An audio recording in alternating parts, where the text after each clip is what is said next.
Welcome everybody to this June's webinar about shaping positive behaviours in early years, and we've got a fantastic speaker today that I'm sure you guys will enjoy. So without further ado, I'm going to pass you over to my colleague Gail James, who will be able to introduce our fantastic speaker today. Thank you so much, Gail. Over to you. We're so excited to welcome Dr. Sue Roffey to our webinar this morning.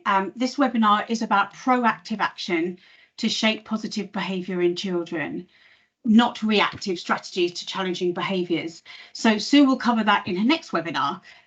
But today she's going to be talking to us about what's happening in children's brains as they develop from babies to toddlers to preschoolers. What do we want them to learn from us?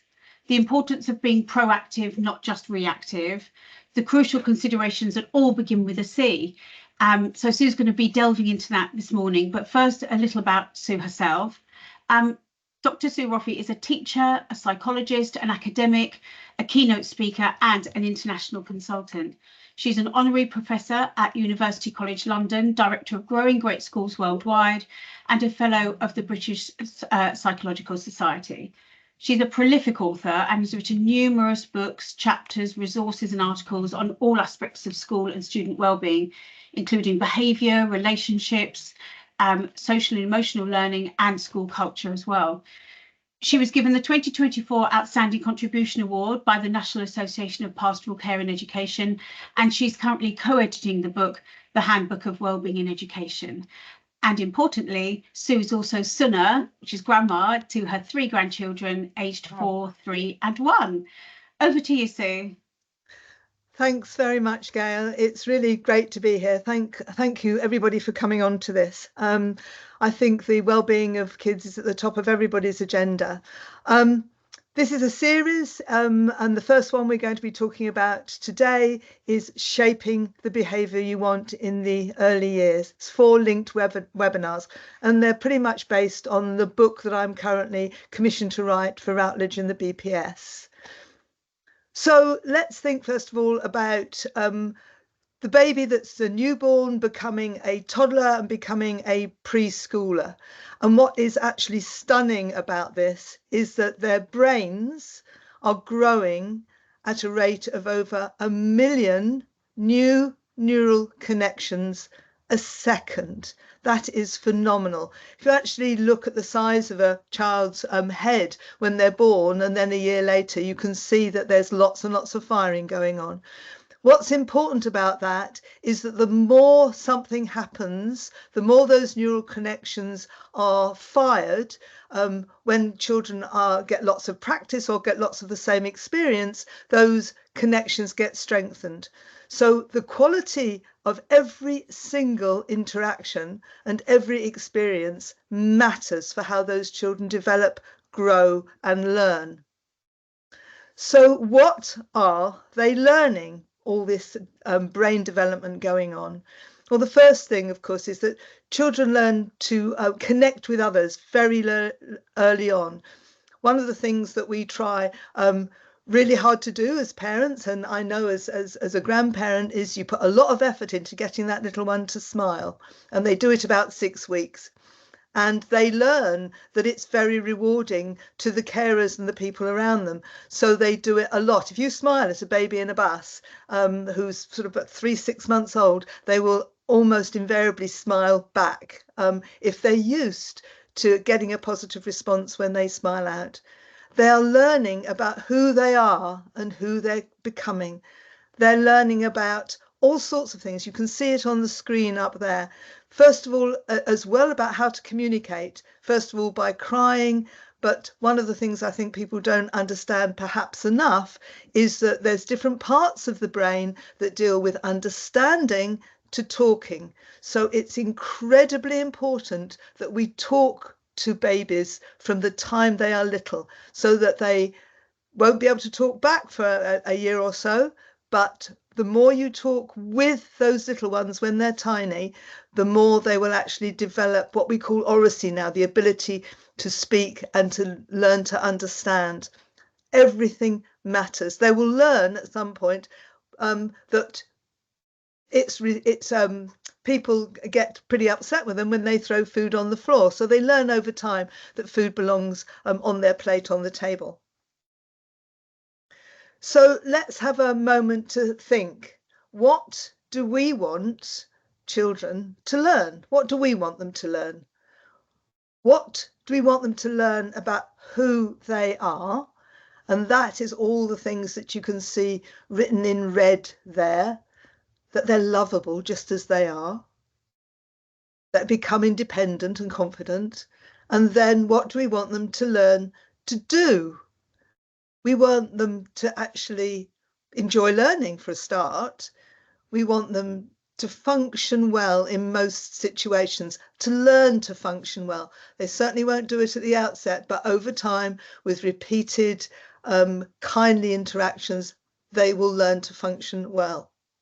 We want them to learn to be considerate, to be kind. A lot of my work is based in positive psychology, and I know from a lot of the research that the most important thing in our lives, overriding everything else, is the quality of the relationships we have with the people around us. So it's incredibly important that that's what kids learn. Now, I don't have, sadly, the time to show you this TED Talk. But I have been so impressed by it that I've shown it at a number of different opportunities that I've had. And it's given by Molly Wright. And she starts off by saying, let me show you how a game of peekaboo can change the world. And she's talking about the importance of responsive connection, communication and play in those early months of a child's life. The link is there for you, and I do recommend that you go find that and watch it. It's well worth a watch. It's about 8 minutes long. So, how do our children learn to be in the world? Or more than anything else, by what they see and hear around them, particularly what they see and hear at home and in nursery settings and with the people they spend time with and who are significant to them. And those relationships really matter. All of the things that they experience and hear and see interacts with their unique personality. Children are all wonderfully different, but they can nevertheless develop the best way they possibly can by what happens around us.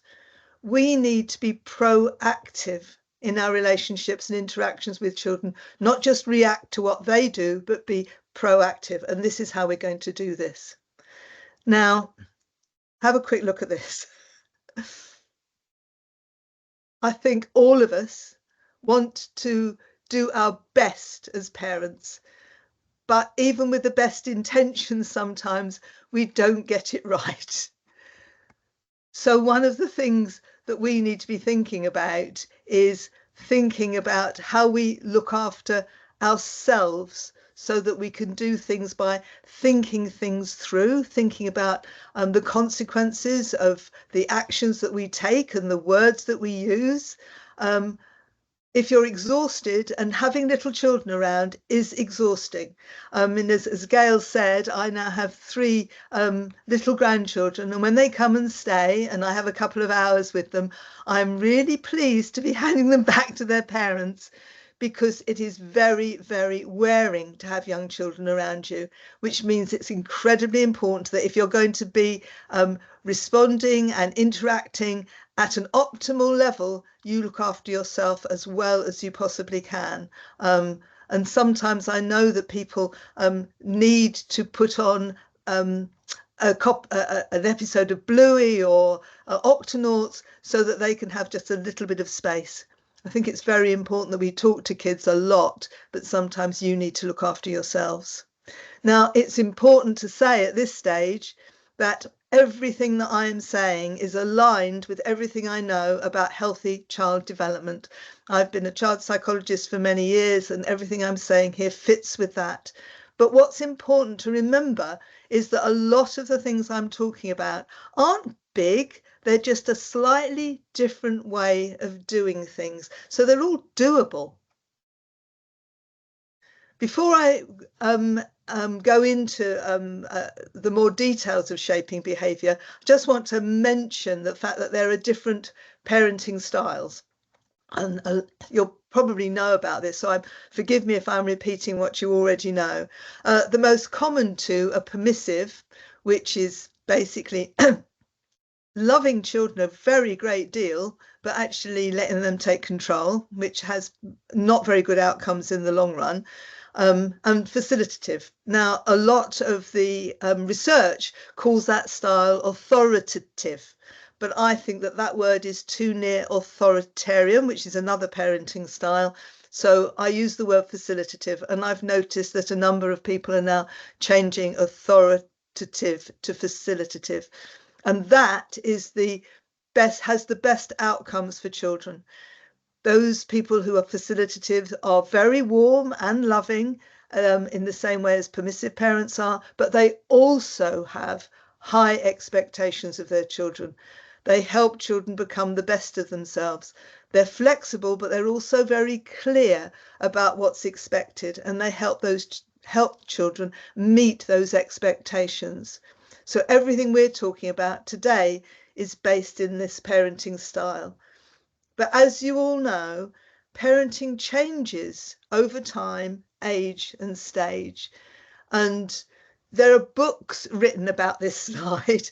So this is just basically the headlines of what children need as they grow. And I'll just go through the toddlers and the preschoolers, because that's the age group that most of you are actually dealing with at the moment. They need lots and lots of interactive language. Yes, sometimes you need to have them in front of a screen, but talk with them about what you're doing, whether you're cooking something, even the cleaning, whatever it is you're doing, talk with them. Count stairs as you go upstairs. Talk about colours. All those things really, really matter. And children need opportunities to become independent. They want to be independent. They want to make their own decisions, and they need adults around them who'll help them do that. And when I say that they need adults who are kind and can be trusted and not controlled by tantrums, I do not mean controlled by adult tantrums, although I know that sometimes happens. It's about not being controlled by children's tantrums. It's really important that children know that they are not the ones who are in control in that situation. They're the ones who are told very clearly by the adults around them what they're expected to do, but also are comforted, because tantrums are very upsetting for kids. And then for preschoolers, they need opportunities and encouragement to develop those critical social and emotional skills that they'll need when they're in school. They need to be able to share with others, take turns, learn about others and feel connected. Now, there's a couple of things I want to say here about what doesn't work. And telling kids what to do but not doing it yourself doesn't work. The other thing that doesn't work is reward and punishment. If you only obey the rules, because if you get into trouble if you don't, often leads children to become fearful and anxious. And sometimes it is confusing for them because there's different rules at different times. Those are not the emotions we want to foster in children. What we need in children as much as possible is positive emotions, because positive emotions open cognitive pathways to learning. Negative emotions shut them down. It's much harder to learn when you are full of negative emotions. The other one that happens a lot in many settings is there's a lot of reward systems going on. And one of the things that happens a little bit around that is that people choose to behave in certain ways because it leads them to getting a reward, maybe a star. And that is actually behaviour from the outside in. And it doesn't lead to long-term sustainable outcomes. Children only behaving in certain ways because they'll get rewards for it. They need to actually choose behaviour because it is something that they know what to do and they feel good about doing it, and they're not overwhelmed by those negative feelings. Now, here are some of the words beginning with C that we are going to be talking about today. But before we do that, I want you just to have a think. Does it matter where this child is? They're yelling at the top of their voice. Now, if they're at a football match, that's what they're supposed to do. If they're in a library or in a bus, people are going to want to ask them to be quiet. Now, it might come as a bit of a surprise to a lot of people that there is no such thing as good and bad behaviour. It depends very much on the context in which it is happening. If you refuse to do what a bully tells you, that's thought of as actually quite admirable. But parents don't want their children to refuse to do what they ask them to do, and that's a different context. Now, the outcome of this is that children, all of our little kids, need to learn not just what behaviour is wanted, but when it's wanted, with whom it is actually appropriate, and how it happens. That is a lot of learning. And obviously, our children need help to do that and practice to do that. And the most important thing in their life, of course, is the relationships that they have with the most significant people around them. And it's having someone who believes in the best of them, who believes that they can achieve, that they can learn, that they can get to the behaviour that is kind and gentle and appropriate in a context. And all of those things fit with facilitative parenting. And I'll talk more about some of those things as we go through this last section. I used to live next door when I was living in Australia, which I lived for a long time. Used to live next door to a children's playground, and I could see the playground and the adults and the children in there from my kitchen window, and I lost count of the number of times that parents were not connecting with their children, but actually connecting with somebody else on their phone, on their device.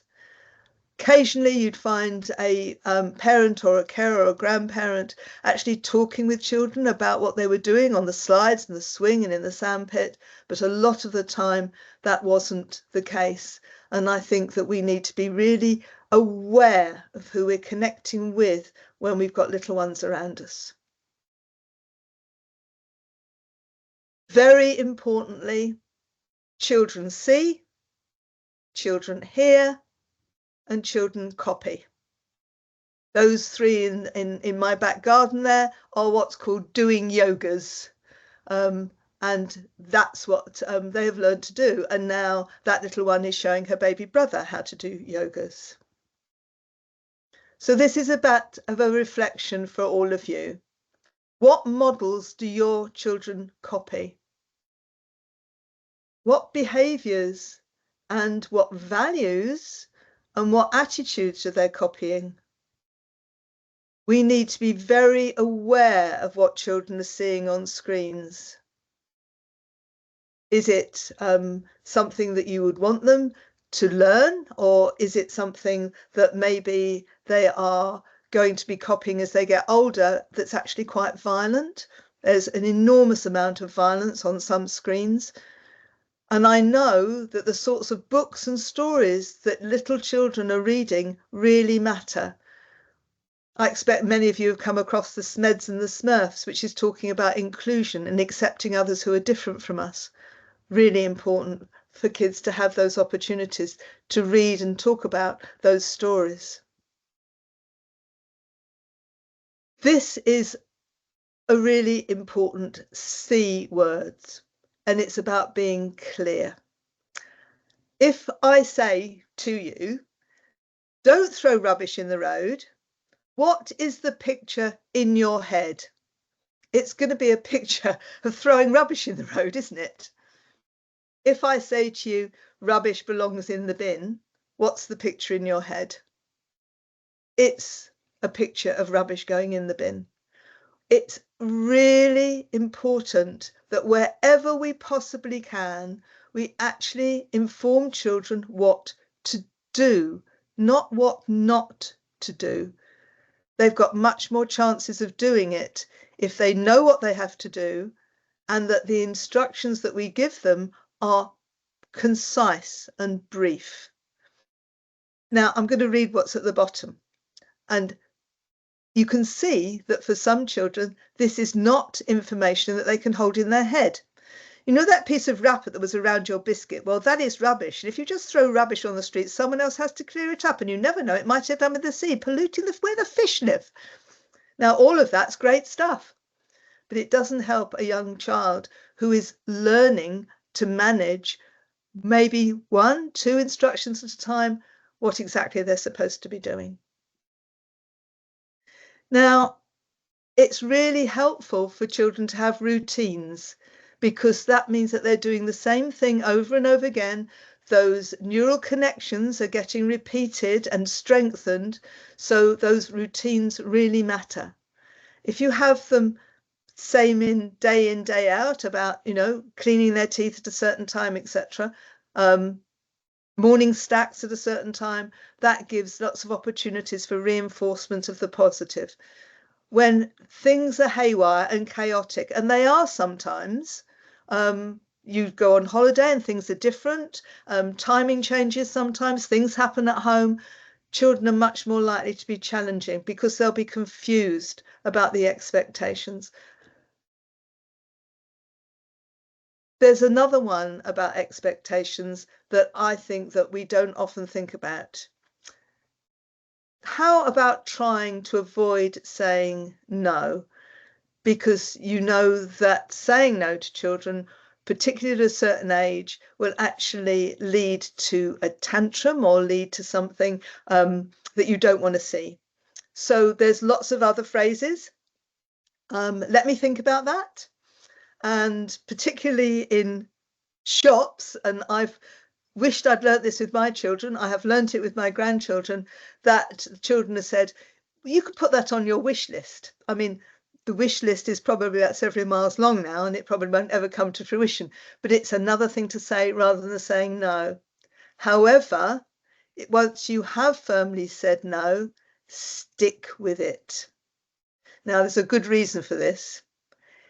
If you don't stick with it, if your toddler screams and shouts, and they know that last time when they screamed and shouted for at least 5 minutes, you gave in and gave it to them, what they are learning is that the longer they scream and shout, the more likely they'll get what they want. So please nip it in the bud at the outset. Avoid saying no where you can, but once you've said it, stick with it. We've talked sometimes about, just a couple of slides ago, about consistency and expectations, and how sometimes when things change, it's hard for kids. So it's really important that kids have prior warning.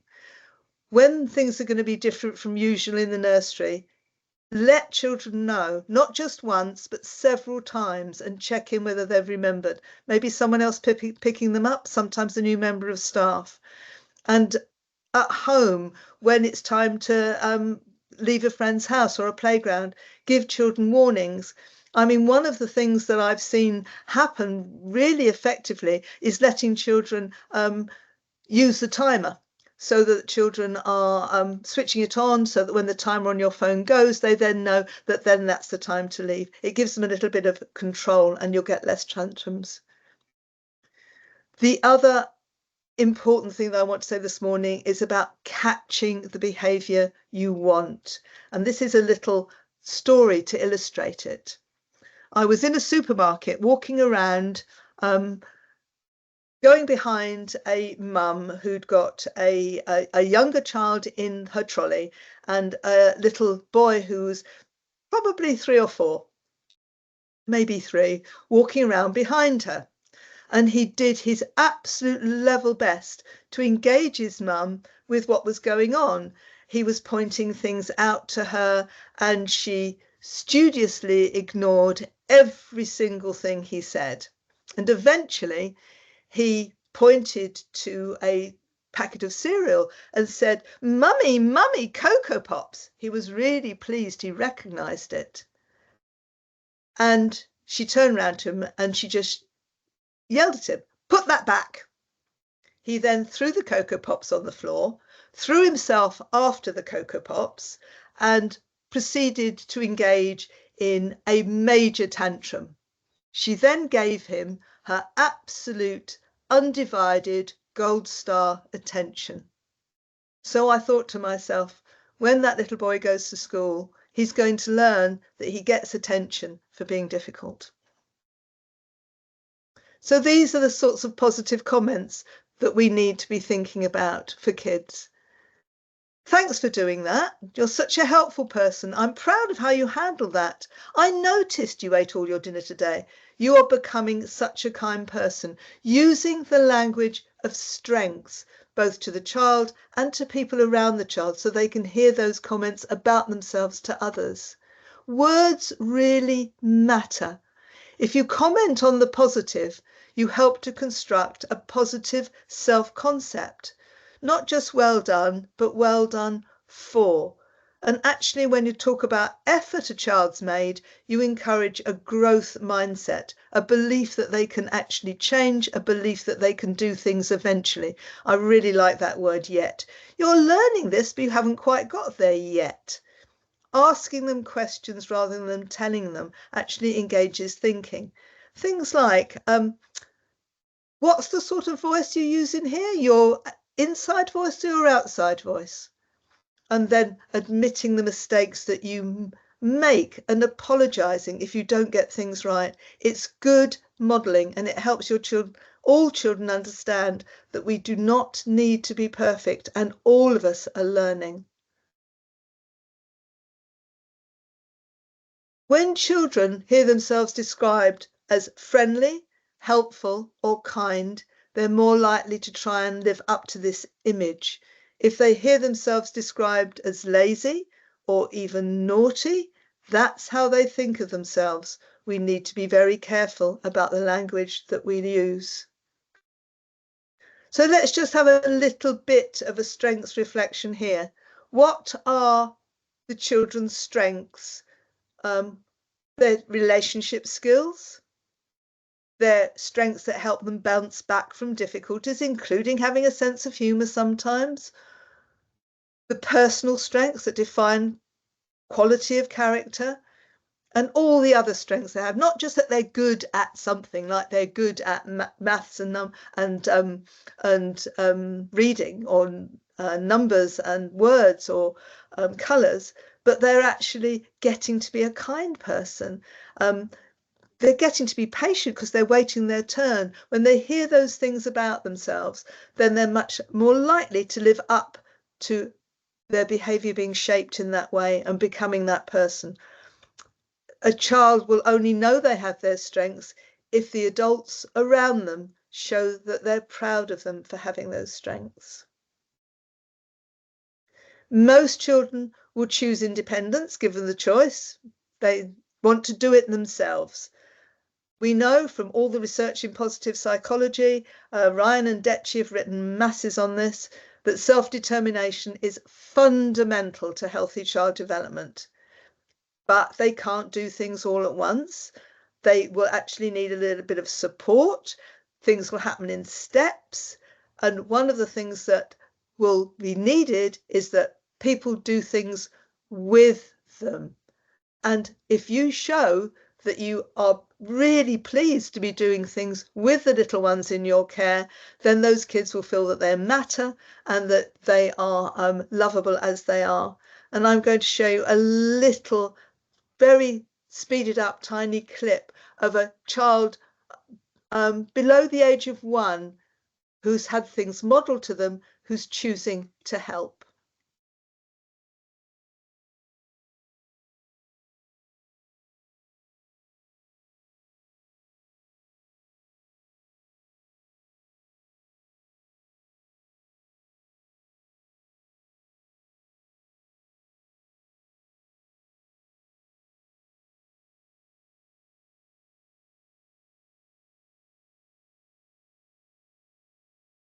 I think that that is not the only time I've come across very, very young children copying what has been modelled to them in terms of tidying up, clearing up, showing their siblings how to do things, really important. And this, I think, is probably the last slide that we're going to do this morning. But I think that people sometimes lose sight of how much fun it is having little ones around. And there's so many things people can do to encourage positive behaviour in children by creative strategies. And of course, you can only really be creative when you're not too tired. And again, please look after yourselves. So it's like, can you do what I've asked you to do? Can you go and get your pajamas before I get to the end of this song? I'm going to close my eyes and count to 20 and then say abracadabra and open them and see what's happened. I wonder if all these things will be put away by then. And when I was a very long time ago now, a teacher in an infant school, I used to use teddies and a picture on the wall and talk through the teddies and through the puppets and through the picture of a girl on the wall and say, my goodness, I think her name was Paula Payne. My goodness, Paula, aren't these children doing really well? They're all waiting for me quietly. There's a couple there that need a little bit more time. Let me just see. And I wasn't speaking directly at the children, but they were certainly listening to the things I was saying. And it's just quite fun and slightly different from being directive. I've already said about asking good questions. Always take a toy or a book wherever you go and let your child choose what they take, so they've got something to distract them when things are a little bit more challenging. Sometimes you need to be a bit larger than life. Sometimes you need to be silly, and many times have fun where you can. Next time we'll be talking more about what you do when behaviour is challenging. These are two of my most recent books that you might be interested in. The Aspire principles that you can see there, that are about how you develop a positive school culture or family culture. They're all aligned with healthy child development. And the Primary Behaviour Cookbook, published in 2019, both by Routledge, that is actually about the sorts of behaviours that you will come across, that looks at what recipes do you use, what strategies do you use. That's my email. Please join up with growinggreatschools.worldwide.com. You'll get about 4 newsletters a year. I don't inundate people's inboxes, and you'll find out when the new book, which is where we've just done the highlights of shaping behaviour today, where you get much more information.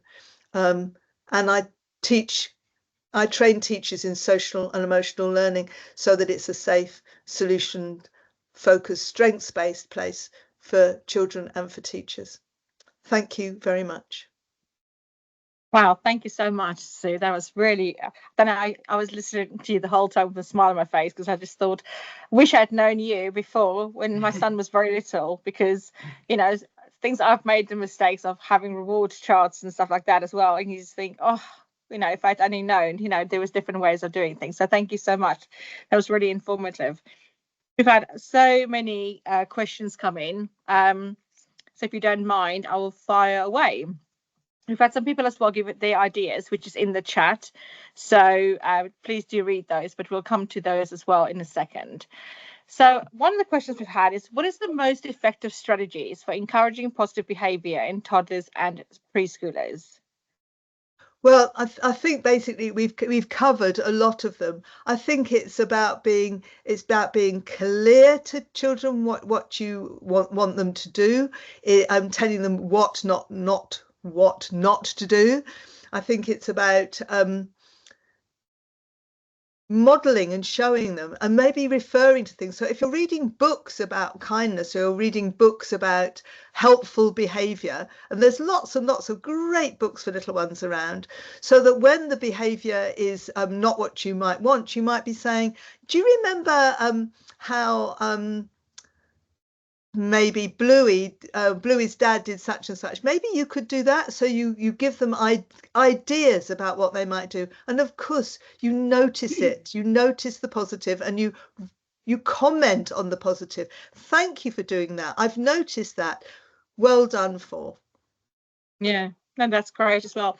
I like that because sometimes we just all say, well done. We actually, maybe they don't actually understand what they've done well. And I love the fact that you've actually said, well done for, and then explaining that, because it reinforces that positive behavior as well. So that's a really good suggestion. Thank you.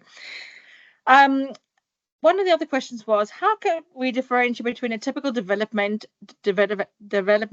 behaviors and those that may indicate a deeper emotional or behavioral issues? It's quite a mouthful, that one. Yes, I think I think that probably will come into the next webinar we do here together. But one of the things that it's worth remembering, that nearly all of the strategies that we've suggested today are appropriate for all children. Some children will take longer to learn. And of course, when children have struggled with negative experiences, or their development is in some way very different or a bit delayed, they'll take them longer to learn things, and children sometimes just need more support and more guidance to do that. One of the important things to do really is, if you are concerned about your child, please monitor what's going on for them and keep notes of it, so that when you have conversations with people about your concerns, you've got some good evidence about what you're talking about. Thanks, Sue. We've had one in the chat from Natasha Hoare. What would you recommend for a child that continues to hit brackets suspected ADHD, hits out of frustration if they do not get what they want or something upsets them? The child that they're referring to is 4 years old, and they discuss emotions and coping strategies all the time and model these during these moments, always staying calm. This has been going on for months. So any recommendations on that, Sue? I think it's a reactive strategy. We're talking reactions again here, but I think that there are some children who learn something and then things happen in their lives maybe, or they are struggling with a developmental issue when they take much longer to learn, or they regress in some way. The most important thing there is, first of all, when it's happening, is that you give the most attention to the child who is being hurt, right? Yeah. And it's only afterwards that you take that child aside and you maybe ask them good questions. Things like, what did you want to happen there? Emotional regulation is what we're talking about here. And, we've got adults who have not learned emotional regulation. It takes a lot of practice to do that. One of the things that you might like to look at is Sesame Street do a little video clip called Belly Breathe. And it shows how when children are angry or upset or dealing with a lot of negative emotion, just learning to breathe actually helps them control their emotions. Emotional regulation is actually, there's a connection between our bodies and our expression of emotion. So actually, that's one way of helping children to regulate. It's also about giving them opportunities to say, if you're very upset and angry, maybe you can draw how you're feeling, make something with Play-Doh that you're feeling, so that and then get the conversation going about what can you do when you're feeling like that, So but it doesn't happen overnight. I mean, was it Nicole who asked the question? It's exhausting, but it also needs to give them not a lot of attention at the time, but also a little bit of comfort as well when they've actually really lost it, because it's very upsetting for a child to lose it, and they need to learn those breathing strategies, those punching a cushion strategies, they're using your words strategies, other things to do. But I'm sure people are already doing a lot of that. I mean, people in early years settings know many of the things I'm already saying. I'm just sort of saying keep going with it. Yeah, I think here Abby's just responding to that. Abby McRae saying, I've been trying breathing exercises, but make it fun by smelling the flowers, then blowing out the bubbles. That's a lovely suggestion. And Diane Diana, sorry, has added to that to say, I've tried to practice a bit of yoga with my child-minding children. It also helps to regulate their emotions. Yeah, yeah. I So mean, we've got sharing these ideas is really, really good because it's something everybody struggles with. yeah. I think there's so many different techniques you can use, isn't it?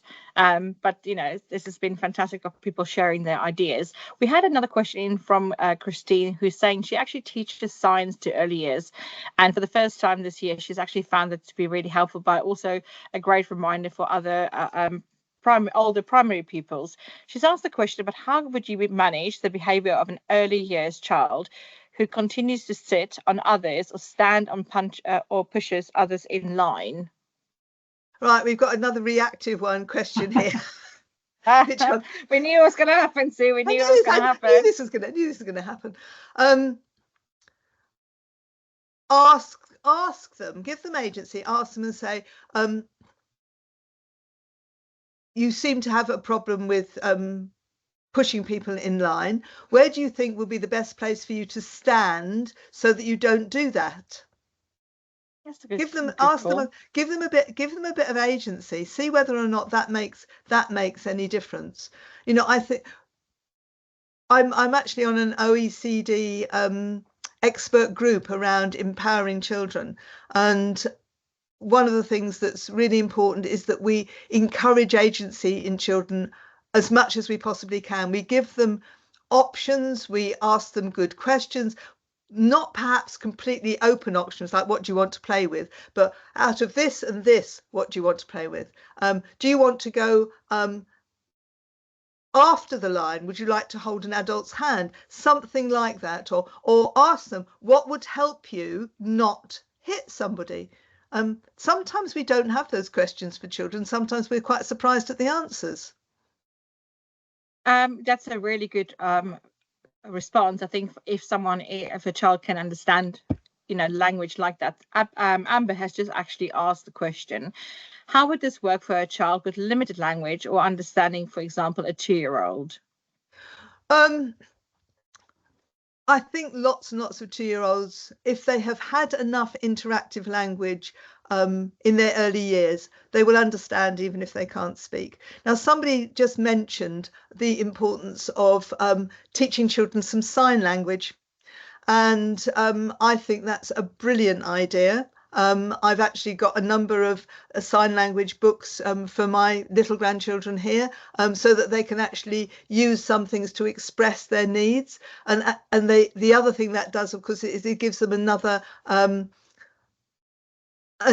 communication strategy for those people, those youngsters who also struggle with hearing. And we actually have quite a lot of conductive hearing loss with little children. When they have coughs and colds, they can't hear. When I was working as an educational psychologist, parents would sometimes say, or teachers would sometimes say, she hears when she wants to. And I'm thinking, her hearing will go up and down because if you've got a cold, you can't hear. So it's important that adults actually speak with their faces in front of children so that they can lip read as well. And sometimes we forget to do that. Thanks, Sue. What is your advice? This is a really interesting one, actually. What is your advice for managing sibling rivalry? Do you have any strategies or proactive approaches that you could suggest for early years and for parents, of course? Yes, of course. So really it's sibling rivalry or even peer conflict. So that.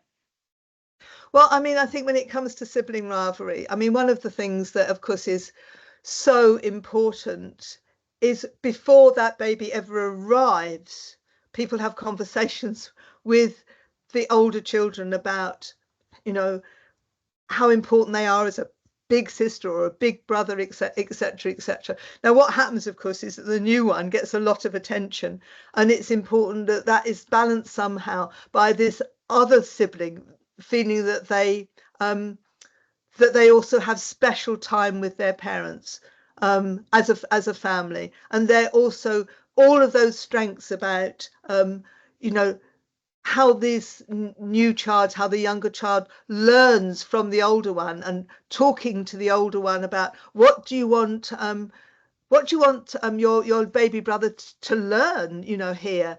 You want them to learn that that you can share, or that we can take turns. So the conversations are constant about sibling rivalry, and it's really hard for some parents not to favour one over the other. And that's why it's quite important to make sure that each sibling gets that little bit of special time with the significant adults around. In a lot of the social emotional learning that I do, there's a lot of mixing up of people so that they spend time talking to others, maybe very, very briefly, find out what you both love to eat or hate to eat, or pets you have at home or something like that, so that they mix up and they talk to people who are outside their usual social circle, and that actually really does help connect people in a more positive way. Thank you.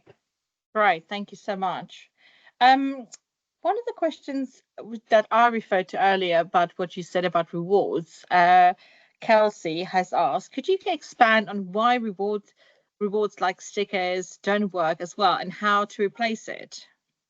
I mean, one of the things that's an issue there is that there's extrinsic motivation and intrinsic motivation. And extrinsic motivation is doing things because you get an external reward. And there's lots and lots and lots of that stuff around in education and basically in our society. If anybody wants to see anything a bit more about the importance of motivation, have a look at Dan Pink's TED Talk. It's really good.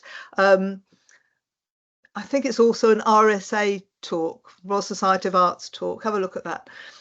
But if you tune people in to their emotions about stuff, so how did you did that lovely drawing there. How did that make you feel? Connect positive behavior with feelings for kids, and that is actually intrinsic. It helps them, and I think you're getting better at that. You managed to put both shoes on today.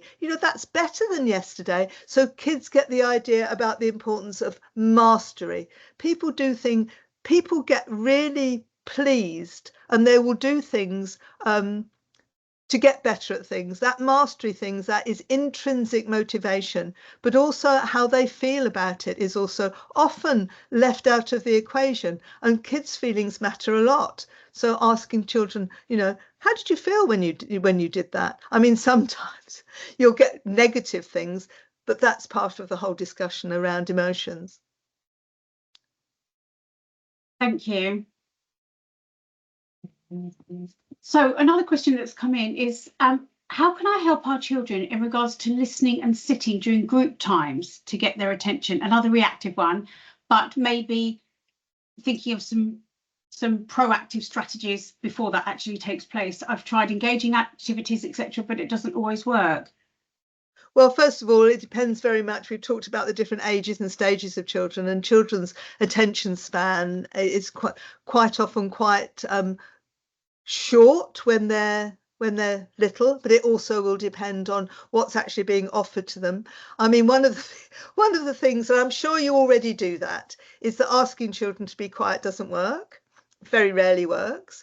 If you actually, say, do this with me, do this with me, do this with me, then you at least get all of the attention in the first instance. I used to do this when I was doing keynotes and wanting people to do an interactive activity and then stop the interactive activity. And I say, when I put my finger on my nose, everybody else does that. And the last one to put their finger on their nose has to snort like a pig, which introduces a little bit of fun into the mix. I don't do that anymore because I did a keynote in Denmark and they told me that a child putting their finger on their nose is a sign that they want to go to the toilet. So I don't do it anymore. but there's ways of getting everybody to listen. But also, I mean, telling a very short story and saying and giving maybe some of the children, particularly the ones that struggle a bit more, that they have to do something like stand up or put their hands on their head when their character is named, helps them just be that little bit more attentive, you know. And maybe when they have discussions, you know, what does your partner discuss with your partner, what you both really like to eat, and then they have to feed back for the other person, so they're listening a bit more carefully. And people have told me that doing that social and emotional learning in primary schools or in infant schools has actually increased children's ability to listen. Brilliant, that's great. We've Thank had a hand you. up there. I don't know if Sonia wanted to say something. Sonia, let us know in the chat if you want us to unmute you, and then you can ask a question directly. We've got one more question here for you, Sue. What early signs might suggest a child could benefit from additional behaviour or emotional support? Because it's not always just when their children are acting out, is it? There might be other signs as well. It's really, really difficult, this, because children, sometimes the quiet, well-behaved children, are the ones who might be experiencing violence at home, and they aren't the ones that immediately get the attention that they might need. So it's about, again, having the monitoring going on. I mean, it's some children, I mean, one of the things that it's worth saying here is that I don't think that teachers and early years professionals realise all the time how much their interactions with the children in their care can actually change a child's view of themselves, their ability to cope with challenges. It might be the kindest, most secure and stable and predictable environment in which those children see themselves. And it depends on how long it is and what else is going on in that child's life. And it's important, of course, that people work together with families as much as possible to actually support the needs of a youngster and their family when things are challenging, whether that's environmental things or whether it's developmental things. I wanted to thank Sue for amazing. And Sue, honestly, I can just say this is the first time we've had so many people comment on the chat. So your talk was fantastic and has been fantastic to actually just engage and actually hearing people's viewpoints and their suggestions as well. So thank you so much for your time today. My pleasure. Thank you for having me. Thanks again, Sue. Have a fantastic day, everybody, and we'll see you guys in the next one. Thanks, everybody. Thank you, Sue. Amazing. Thanks.